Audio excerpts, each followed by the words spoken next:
তো দাঁত পোকা না তো চুলস কেমনি কো তোমার দাঁত এ দাঁত দা খাও আল্লাহ আকরো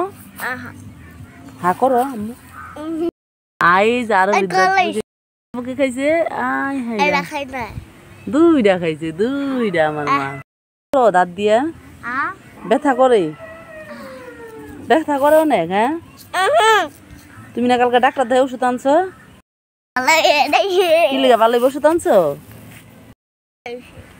দাঁতের ওষুধ আনছো কেমনে খাও হ্যাঁ তোমার কেমনে খাওয়াই হ্যাঁ আনছি কেমনে খাও এই যে দাঁত কিন্তু সব পোকে খেয়ে লেছি কটা নেকাটা হ্যাঁ ওষুধ আনছে আম্মু কিনা না আম্মু ওষুধ আনছি না আমরা আই যার পোকে খাইছে আই হাই দুইটা খাইছে দুইটা আমার মা